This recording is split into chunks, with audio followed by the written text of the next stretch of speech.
the system was every engineer was basically an advocate, which is like a great way to start your company. Like I honestly think most companies, instead of hiring a proper advocate, like hire engineers that don't mind talking. Get someone who knows your product like very intimately, but also can talk about it. Like that's extremely valuable. So think about that when you're thinking about your first couple hires. Hi everyone, you're listening to Scaling DevTools, the show that investigates how DevTools go from 0 to 1. I'm joined today by Brian Douglas, who is also known as bdougie on the internet and is the founder of OpenSauced, the open source intelligence platform.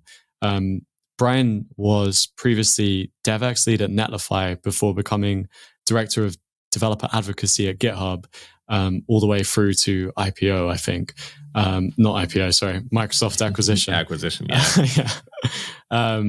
And was also on Showmic's Software Snack Bites episode. So thanks to Showmic for introducing us to Brian. Thanks so much for joining, Brian.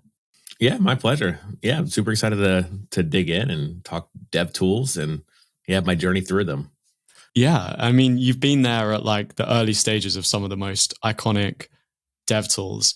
And one of the things you spoke about on Showmic's podcast was about when you first joined GitHub and you first joined Netlify, and you kind of went in with this plan of 30, 60, 90 of what you were going to do in the first days.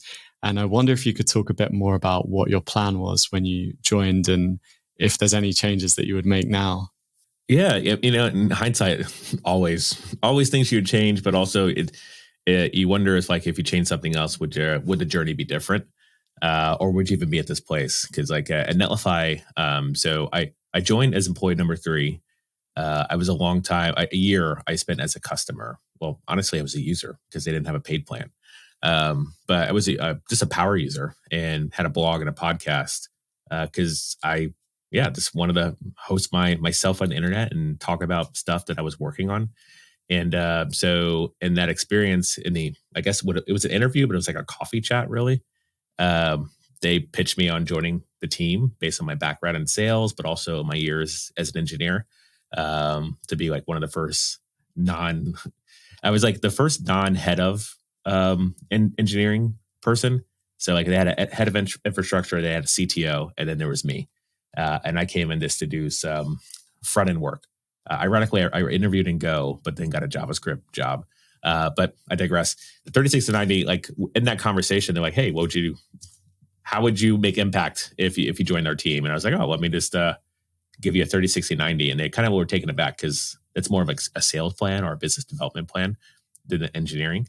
But my whole thing was that Netlify was doing something very different. They were taking what normally you would do on S3, and they were providing a better experience. We didn't have to zip your project and upload it to AWS console, which was like a behemoth that was hard to use back in the day. And within the first 30 days, my pitch was like, first, make the product good. Like the plan was to move to React at that point from Angular, and then add some other cool features and onboarding tools. And then within the first 60 days, my pitch to them was like, go to every single bootcamp and teach those bootcamp students how to build their portfolio. Because it's low effort. You just build a template and then you ship it on Netlify. And the goal was within the first 30 seconds to a minute of you hearing the name Netlify, you should have a site up and running. Because again, like we're just like closing the gap on things like S3 and GitHub Pages. And we would just make it a lot easier. So it was possible. So when I joined, I did just that. Like I would go do a conference talk in a city. So I mapped out all NFL cities. So there's 32 NFL teams in the US. If there's a team in the NFL, it means it's a big enough market, which means there's probably a university close by. And there's probably a boot camp close by as well. So the goal was like go to the city, meet bootcamp founders, meet college professors and CS programs, and teach those students how to use Netlify. And then whenever I would do that, I'd leave with a curriculum of like, hey, if you want to embed this, it's just a standard URL where you can take the markdown. It's also a GitHub repo, and you can embed this into your curriculum to teach all your students how to build a portfolio. And to success, it worked. So we would grow. By the time I left, I think we were approaching like 400,000 or 500,000 users. I don't know the exact number because my whole thing is like, I don't want to pay attention to number and then obsess over it. So I never really tracked numbers that way, but every now and then, like we'd have an all hands and they would mention it. But yeah, that was my 30, 60, 90 is like get attached to the actual funnel of where developers are coming in. And then 3-4 years from then, like everyone is using Netlify, which became pretty realistic because like some random people I just run into is like, hey, I'm learning how to code. Here's my portfolio. And it's like a netlify.app. And I'm like, oh, it worked. Could you actually like tell us a bit about like, so you joined and you were like, okay, day one of actually getting boot camps or going to these cities, like what was it actually like on the kind of like implementation of that strategy? Yeah. So it was, when I joined, I really was just engineering. We were just trying to build the application that was working. And we shipped this feature called Deploy Previews, which is embeds into your GitHub PR. And it'll give you a link to be able to preview your Netlify deploy. It was pretty novel. We weren't the first people to do this. Like Heroku was actually the first company to do it. They called it Heroku Pipelines. But Heroku was like, we don't want to embed into GitHub, like come to Heroku. So they did it like kind of clunky. But Netlify is like distribution. At that point, it was like 5 people at the company. So let's just embed in GitHub and do it like the GitHub way. And it worked out that the CTO previously worked at GitHub and had a very deep understanding of the GitHub API, which is how I learned how to use the GitHub API pretty well, and why I do OpenSauced today. But yeah, what I'm getting at is like the first 3 months to 4, like that summer, was just really just like building the ground game of like make the product good, like make sure people can use it, make sure that it's discoverable. And then that summer I joined, Create React App came out, which Create React App is like the CLI that the team created internally at Meta, but it became a community project, still exists, where you get this like CLI tool to create a React app. And because that came out, you could create a new React app, and then you could Netlify deploy all from the command line. So you could deploy a Netlify site in 30 seconds, basically. So I wrote the blog post, 30 seconds to deploy React. And it actually did pretty well. It got on Hacker News. Hacker News, like the Create React app got on Hacker News, but then we like were fast followers of it because we were just not planning to be it. Like, cause I just thought it was cool because everyone was like rah about Create React app. So I built that. Well, I didn't even build anything. I just wrote the blog post. Like, here's the guide of how to do it. It was like 500 words. And so like once we set up the structure of like the product worked and people could discover it, at that point, there's a lot of boot camps in San Francisco. So I would just talk to all the boot camps I knew, because previously I worked at a boot camp building out their dashboard. Previously it's Block.io, which is now Thinkful.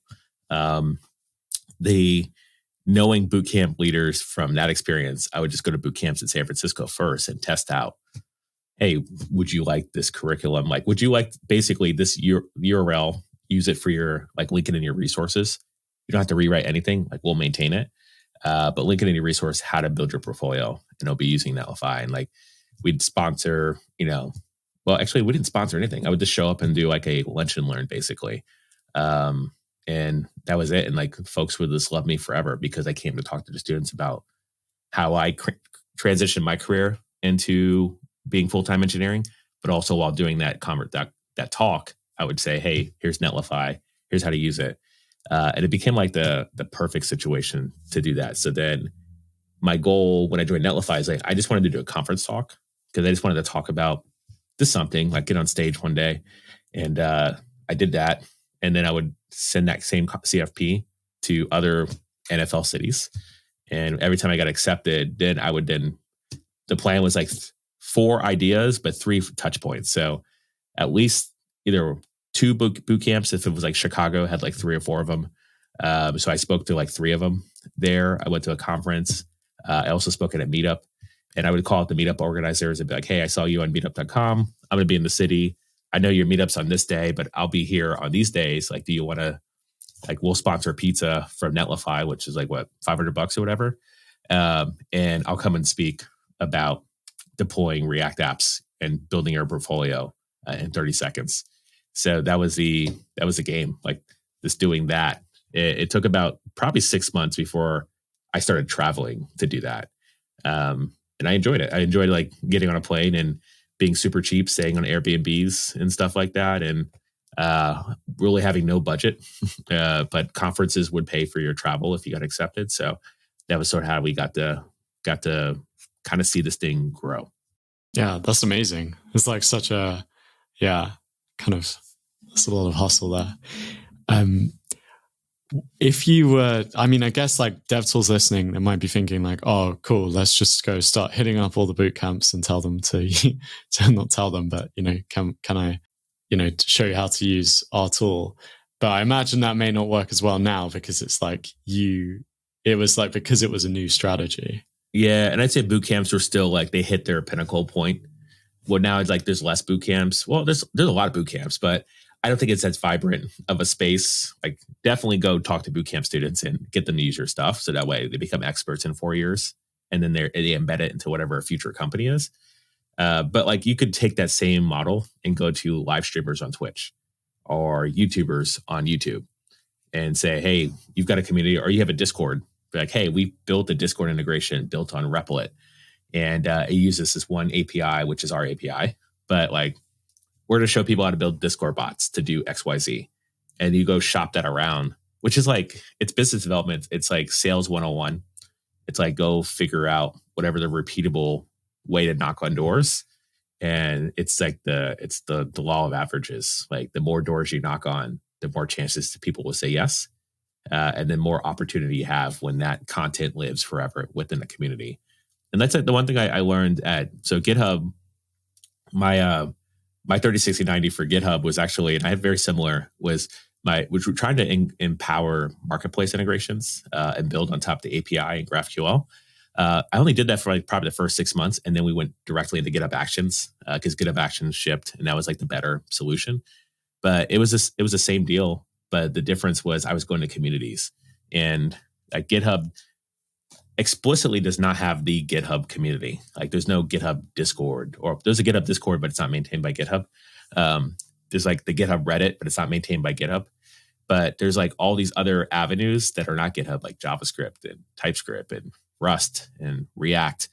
So explicitly, it was just go become best friends with all the maintainers of all these projects and all these communities, and make sure they knew who to contact when they had a question about GitHub.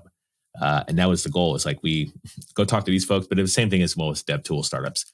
Like, build up the Rolodex so that way, whenever you need a speaker at a conference, or we need to like do a one-off, interaction for whatever feature we're sort of testing in whatever community, is like, build up that muscle of, hey, we're shipping a feature. Could you give us like 15 minutes to like a quick demo? And also, could you implement this so we can talk about you at GitHub Universe? So like, at the point where GitHub Actions was shipping in 2019, GitHub Actions shipped in 2018. But 2019 is when GitHub Actions shipped CI. So we could do build tooling and DevOps, like proper DevOps inside of GitHub Actions. The goal was to get all the top projects in open source using GitHub Actions. And the question was like, what are the top projects? And it was funny. It was like, not funny. It was like ironic that most people didn't know what the top projects at GitHub were. And the answer was never stars internally. And it's also never externally. Like, stars is not the metric for growth because like jQuery has 50,000 stars, but jQuery is in maintenance mode. So like, did you reach out to jQuery? No. So we ended up building the algorithm internally for identifying what the top 100 projects were. And then we had to figure out, okay, how do we make impact really quickly about something that's brand new and people don't have a lot of context on? So we chose JavaScript as a language because JavaScript top language was easy to see that in the data that we had. Everyone could see that data.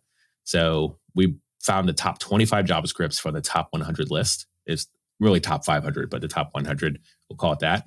And for the DevRel team, for me, because at the point we had 2 developer advocates on the team at GitHub up until I think 2020. Yeah, 2020 was when we actually hired. We absorbed some folks from Microsoft, but basically 2 people. And the goal was like, how do you get GitHub Actions leveraged in these popular open source projects? So we had the 25, and then all I did was DM people and message people on Twitter. Hey, GitHub Actions is shipping CI. Do you want to test it? Let me know if we can jump on a call. And by Friday, so I was like, I mean, it might have been like Friday to Friday, but by Friday we had 20 of the 25 using GitHub Actions in some part of the organization. Yeah, that's amazing. And it sounds like it's like a lot of things that GitHub is so already people are using it, like a core part of it at least. And they know about GitHub, but they're not necessarily like using all the things that you want. And so you're kind of building that relationship and making sure they know all the stuff that you can be useful.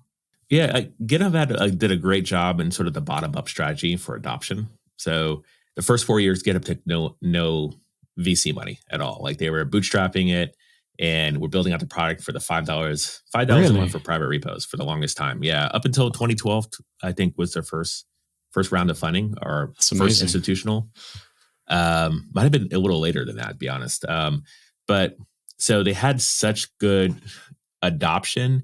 And everyone just knew GitHub because they were just at a good time in the market to convince people to use Git and use GitHub. So the system was every engineer was basically an advocate. So I was the first proper developer advocate hired in 2018. Prior to that, like if an engineer loved doing open source and they were hired, then you'd ask that engineer, hey, can you talk to the Rails community about this thing we're working on?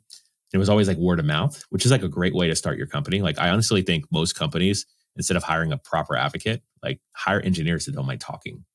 Like hire engineers that don't mind writing a blog post, because that's the hardest thing. It's like get someone who knows your product like very intimately, but also can talk about it. And that's what I did at Netlify, and that's why my career sort of shifted into this space. But it's the same thing. Like when you hire your first engineer as well, like hire engineers that can be product managers, because like adding another product manager when you have a burn rate and you're taking on capital or you're bootstrapping, like that's an extra mouth to feed basically. But if you hire an engineer that really intimately knows your product and can be product manager and can like triage issues and can ask questions to users, like that's extremely valuable. So think about that. Like I said, your listeners, think about that when you're thinking about your first couple hires. But because that was the way GitHub was built, there was tons of people and like no Rolodex, like no idea of who to talk to. And as GitHub becomes mature and gets acquired by Microsoft, people leave. So it ended up being, I was there before Microsoft, but I was able to meet all the people who knew all the people and had like built a network, because my job was like become friends with everyone in GitHub, outside of GitHub. And so, and in some ways I was kind of the last man standing. Like there was a lot of people that were still there for years, but like, I'm not going to reach out to Mike McQuaid and be like, hey, Mike, can you intro me? Like he would do that, but like Mike doesn't want to do DevRel or, anyway, I could name drop a bunch of other people, but like not everyone wants to be an advocate or do DevRel and send emails and plan conferences and organize meetups to bootcamps and lunch and learns. But I was the weird one that didn't mind doing that and shipping code. Sorry, I'm like trailing off. Basically, I already forgot the original thought that I was actually going down. I think it was just the whole like 30, 60, 90, right? Was it that? I think that was the main. We're still on the same thread. Yeah. Yeah. I think we were just on that thread. Yeah. But yeah, I mean, at the end of the day, it's like, it's that the thing that I always taken it back on, because I do a podcast as well. And I do a lot of angel investing. And my whole thing is like, you have to, for getting adoption for developers, doing that bottom up strategy, which I recommend for a lot of folks, you gotta have to talk about the vision and like where this thing is going and like what are the possibilities. So like even before we shipped CI for GitHub Actions, I remember speaking at Jamstack NYC and talking about how you could build CI on GitHub Actions. And I was actually in Barcelona at Full Stack Fest, and I was talking about how you could build CI with GitHub Actions. And then we shipped CI with GitHub Actions. But it was like I was showing the hard way to do it, to show like the pain, show like what's possible. Because like in the day, like CI existed on GitLab. CLI existed in Circle and Jenkins. But the challenge is like no one built CI in a way that was like truly open and that you could share across ecosystems. I guess GitLab. I never used GitLab Lab CLI, CI, but I think they did have an open version. But building the basically building the standard for, okay, now you can do CI. Like basically, frankly, I don't work at GitHub anymore, but frankly, what GitHub did is they commoditize CI and CD to the point where, like, if you're a CI CD company today in 2023, like you're more of a bespoke or a niche product, and you have to build this, like, the thing on top of it. And I think it's the same thing. Like, no one's building orchestration software unless you're building on top of Kubernetes, because Kubernetes is a standard. So, like, why would you go build that again when Kubernetes is good enough? And, like, I think we have to get a little more time away to figure out what the next thing is when it comes to orchestration. But and maybe that's coming. Maybe someone already has something out there. But yeah, at the end of the day, it's like going back to, like, my original mention. And I think what I was talking about is, like, being the sort of advocate. The first advocate at GitHub is, like, figure out how to scale yourself in a way that you don't have to be the person always doing the conversations and the talking. Yeah, I think you've spoken a lot about creating advocates or kind of identifying advocates in the community. Yeah, the number one job for a developer advocate is to create other advocates for your product. So, like, if you're the only one that can walk in the room and talk about that product because you're the only one that cares, then you're not doing a job. Like, it's got to be at a point where you could take a step back and watch the machine start. And that's what I was doing with the whole bootcamp thing, which, like, everyone got the aha moment of, like, oh wow, I thought I had to, like, sign up for S3 and, like, configure the AWS CLI and, like, do all this, like, random stuff. And now you can just, like, connect your GitHub account to Netlify and you deploy, like, in 30 seconds and you're good. And then, like, once you figure out that base layer of, like, the pain point you solve, now everyone gets to go solve harder problems. So now it's like the next thing was, like, oh, how do you do headless CMSs? How do you connect my WordPress to a Netlify site? Or how do I do, like, background jobs? Or how do I do, like, all that? Those problems are the next things that Netlify ended up solving later on. But, like, we were able to move past that pretty quickly. And I think, like, even when I'm working on with OpenSauced, like, the challenge that I've been trying to solve with the intelligence around open source is a lot of people, like, there's this two completely separate things that people are working on, which is, I'm a developer, I want to do open source, so I'm going to, like, go do Hacktoberfest, or I'm going to go connect my profile to this thing that's going to recommend me places to go contribute to. But then there's also, I'm a maintainer, I can't sustain this project because I need funding. I need people to help contribute with me. Like, how do I even find people to contribute alongside of me? And, like, very few times people actually cross and say, oh, maybe I should go talk to maintainers and help them out.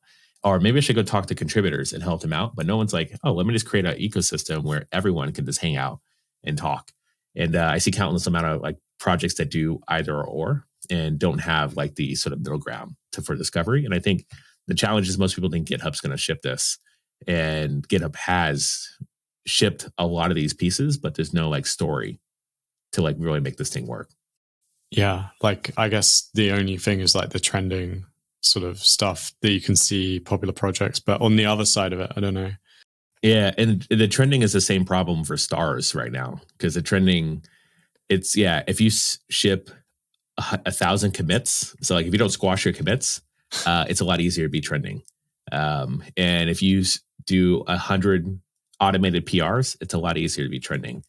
But how do you distinguish, like, okay, who's just automating their life away to, like, make sure PRs are released all the time, and who's, like, either squashing commits? Like, what's the story behind these contributions and why these folks top 10? And I think there needs to be a little bit more of a shakeup around, like, okay, what is actually trending, and what is just, like, on the list all the time. So, like, sort everything from 100 top 100 starred projects. Like, I think number 3 is, like, 99 ICU, which is, like, a massive markdown for free education and books. Like, why is that the top 10 repo on GitHub? Like, it's a lot of data and a lot of books, which is great, but it's just, like, a giant Dropbox folder for someone to drop a bunch of PDFs. But, like, and then there's, like, within the top 100, like, there's tons of, like, JavaScript interview questions, and here's this interview question, and it's which is great. Like, they belong on GitHub, but, like, when that's not a place that I'm not looking for that maintainer, because that maintainer is, like, actively not participating. Like, people are just uploading and they have other people doing stuff. So, and that's what we had to do with the GitHub. It's like, we had to, like, remove those projects, as they're not going to embed actions and CI and a bunch of other stuff in their projects. So, like, I guess we basically have to rethink on how we're thinking about the ecosystem and like what success looks like.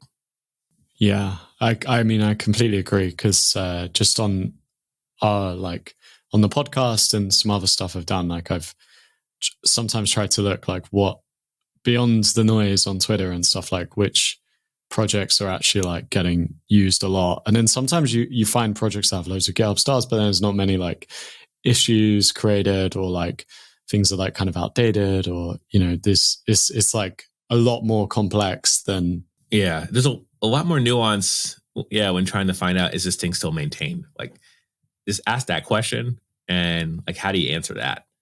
Like, and then like, who's maintaining this? Like, a lot of times that isn't a question that you want to ask, but like, it's not very clear until you like click a bunch of tabs or open a bunch of PRs and see who's approved, who's purged, look at the commit history.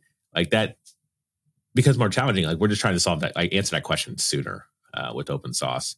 And like another, like when you talk about noise, especially with dev tools, because I see this all the time when I talk to somebody and they're like, hey, help me out with my DevRel strategy. And I honestly, my DMs are open. I'm like I love talking to early stage companies or just dev tools, open source projects about like, how do you get started in reaching out to community? And consistently they bring up their Slack channel and they're like, oh yeah, we have 2,000 or 7,000 people in Slack. And it's like, okay, cool. Yeah, what does that mean? They're like, yeah, all these people love our product. And I was like, are you sure? Like, because like it's just 7,000 people in a Slack channel is like that. It is a lot of noise, and what that tells me is like that's a lot of time. And I can probably go to, well, I benefit because I'm here in San Francisco, but I can go to Meetup and like ask somebody, hey, if you heard about this thing, they go, no. They go, okay, well, they have 7,000 people in their Slack. And it's like, oh yeah, but I'm not in there. So like, what does that mean to me? But then it's also 7,000 people that are probably not paying for the thing, and they're getting free support and help and like feature requests and all this other stuff. That how do you actually sift through all that noise?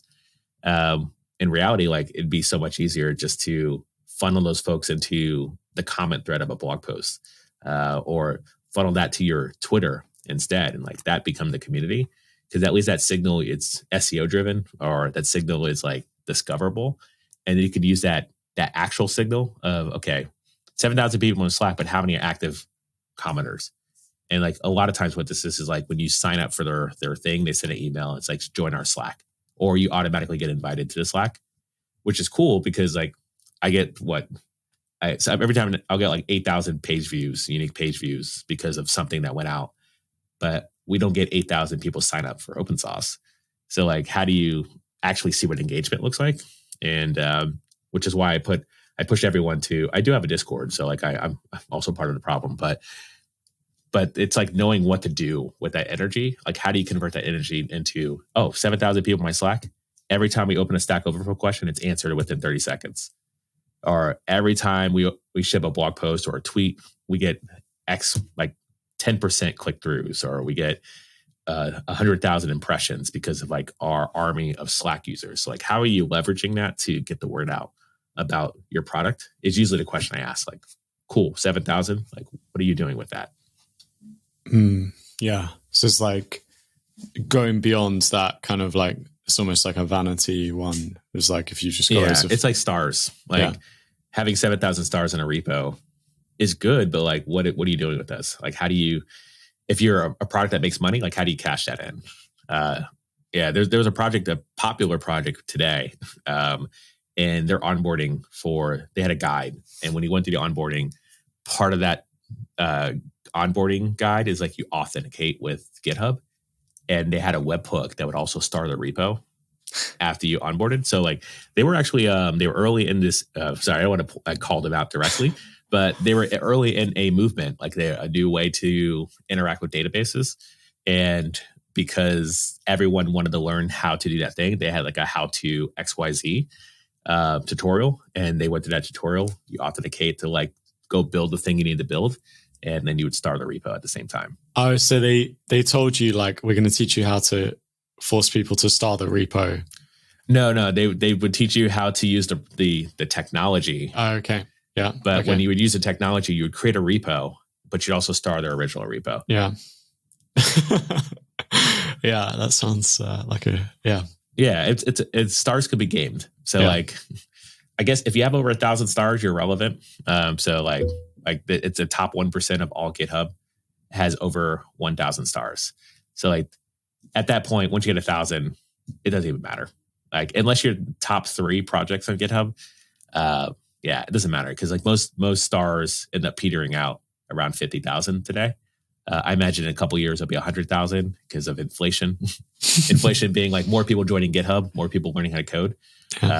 Printing stars. Yeah. Stars is just like, it's not the thing to focus on. Yeah. That's really good to hear. Do you have like things that? Do you have like a kind of a ranking of projects that I've played around? I've seen like you do, don't you? You have like you can see like the hottest kind of. Yeah. So we have hot OpenSauced.pizza, which is it's not ranked by stars. It's ranked by most recently created. So like usually if you get like 100 stars in a day, there's like a good signal that something's happening. And that's like a better metric. It's like instead of having 100,000 stars, like how many stars you get today? And if you have 100,000 stars and you got 0 stars for the past 3 months, then it's a good signal. No one cares. But if you're constantly getting like 100 stars each day, like there's a good signal. Okay, there's something happening here, or there's something they're doing a good job with marketing, or they paid a lot of money to get folks to start their repo. But like that's a better signal, and that's like the stuff that we're actually looking at. We're not exposing this today, but we're trying to figure out rebuild what I was using internally at GitHub. And we just recently closed a round of funding, which gives us time to bring on another staff member to help engineer with us and help. We're going to start discovering some of this stuff pretty soon. Yeah, amazing. That's very exciting. I think that's all we've got time for, Brian. But is there anything, if there was one thing that you would want like a DevTool founder listening earlier, someone working at a DevTool to take away from this conversation? Yeah, I would say number 1, build a good product. And then number 2, please talk about it. Like I think usually number 2 is where people fall off. Amazing. And where can people learn more about you and about OpenSauced? We have a newsletter, sauce.ghost.io. It's a scroll to the bottom of OpenSauced.pizza, and you can subscribe. We'd love more people on our newsletter talking about our product. And you can find me bdougie on Twitter, bdougie on GitHub. And if you mention me in an issue, I tend to respond to as well. So like use GitHub to reach out. Let me look at some stuff. Amazing. Thanks for joining, Brian. My pleasure. And thanks everyone for listening.